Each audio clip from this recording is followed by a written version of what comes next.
Hi there, everyone. Today, just for fun, we're going to draw some fruits together.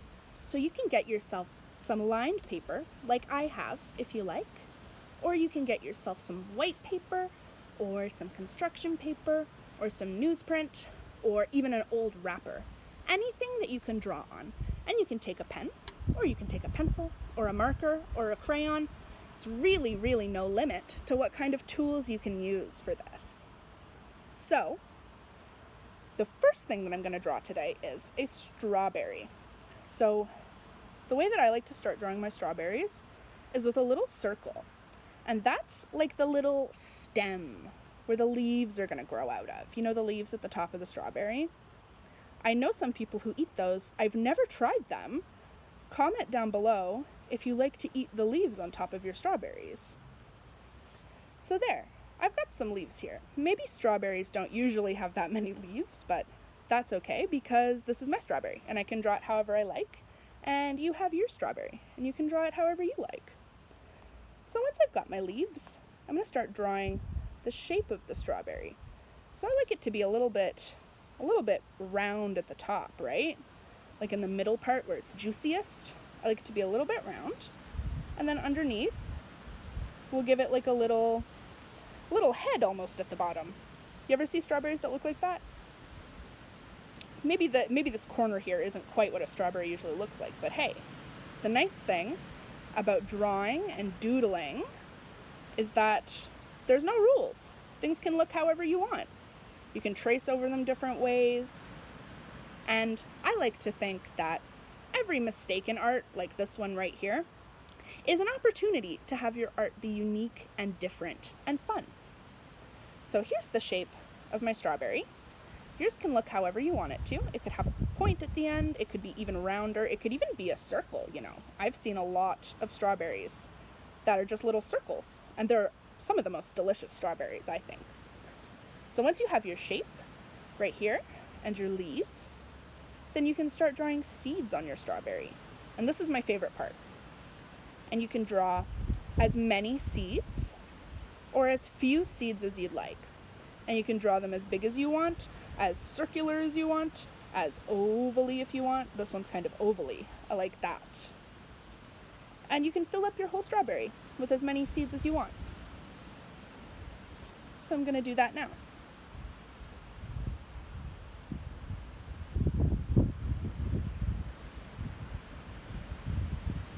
And if you're using a marker, you can even just do little dots if you want. If you're using a thick marker and you think it's a little bit difficult to draw the little circles, some markers are difficult to draw with. So you could always just do little dots for seeds. That works just as well. And it looks just as good. Perfect. So here's the finished strawberry. This is how I like to draw my strawberries. And if you have any colors right now, I know that I don't, unfortunately. But if you have some colors, you could color this red, you could color this green, or you could color it whatever color you want, because your strawberry can look however you like it to. All right, so we have our lovely strawberry on this side of the page. So if you like, you can take your writing tool and you can draw a line here to separate half the page. It doesn't have to be a straight line at all. You can separate the page a bit so that you can see the area of space that you have to work with for your next fruit. That's what I like to do. So the next fruit that we're going to draw is going to be a slice of watermelon, which is one of my favorite things to draw. Very, very fun. And the first thing that you're going to do for this one is you're going to draw a nice straight line. It doesn't have to be perfectly straight, just straight enough, right? Sometimes when you cut a watermelon, the edge of it isn't perfect anyways, so it's pretty accurate, actually, if it's not very straight. And then you're going to draw a half circle that's going to connect this here to this here. You're going to have a nice round edge. So then you have the outline of your watermelon slice. The next thing that you want to do is make your rind. And your rind could be thick, so you could start it here, or it could be thinner. You could start it here. What I'm going to do is I'm going to make it have a medium thickness rind. So I'm going to do it in between. And you're just going to follow the bottom part here so that you make a line beside it, so that you have a nice rind right here. And that can look however you want it to, right? That's the part that's like green right here and then a little bit white as it gets closer to the red part. So you have that. And what I like to do is I like to add another little line here in between, because there is like a little bit of a line in between where the green part of the rind is right here. I'm going to shade it in even. I don't have a color green, but I'm going to pretend. And you could do the same if you don't have a color green either. But if you do have a color green, then you can color this part of the rind green. And then the part in the middle like a yellowy whitey color, like this part right here, a yellowy white color. This part right here would be red, but I don't have any colors. So instead, I'm going to draw the seeds. It's going to be really similar to the seeds that we drew on our strawberry, except in a watermelon, they have a very interesting pattern. There's not quite as many seeds in a watermelon as there is on a strawberry, right? So I like to draw them very much the same as the strawberry, but I make them in a line like that. Sort of make them in a line like that. And you can do another line of seeds right here, right? And then another line of seeds right here. Like stripes of seeds all throughout. And if you want, these seeds, you can color black, because watermelons have black seeds and they have white seeds, but I like to draw black seeds in a watermelon and white seeds on a strawberry. It's just what I prefer. You can draw your seeds and color them however you prefer. So I'm just coloring on my seeds. You could color yours too if you want. And that's how I draw a watermelon slice.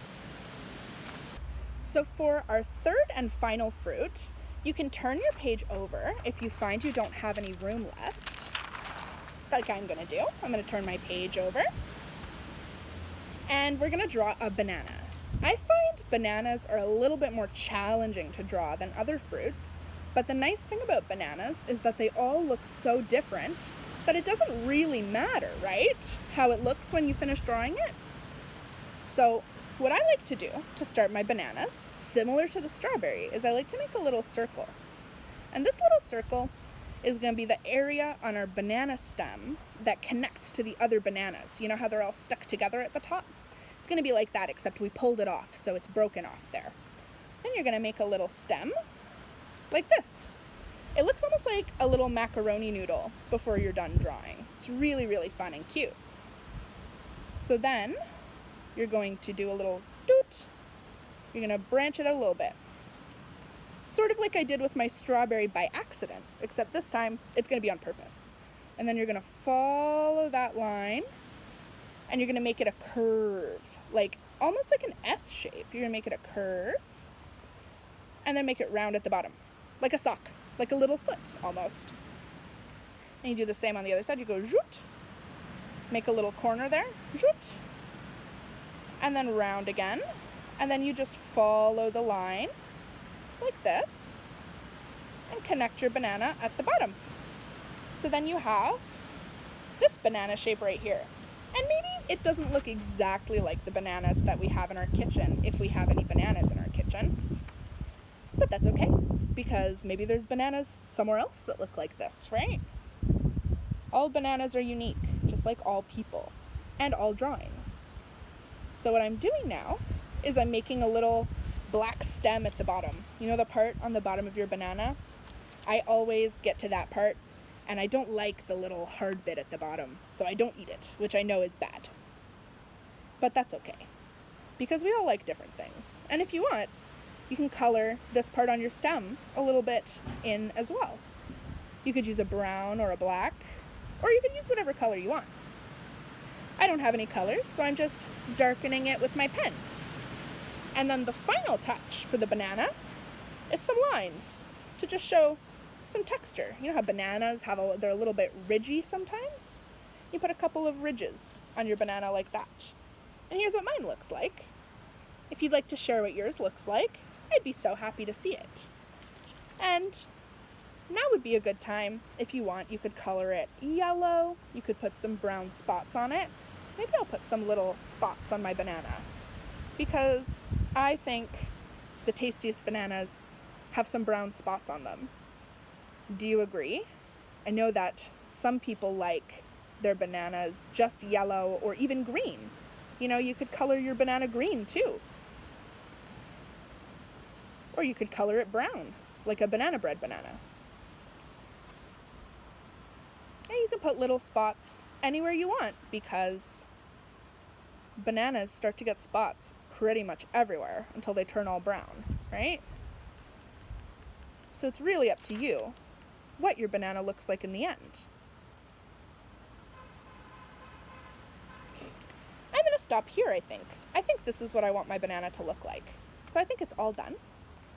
And I'd like to thank you for drawing with me today and following along with me and watching and enjoying and learning something new. If you'd like to draw more fruits, you can let me know. And maybe we can do this again with some different fruits. I know it's really fun to draw oranges and lemons and kiwis. So if you'd like to learn to draw even more fruits, don't forget to let me know.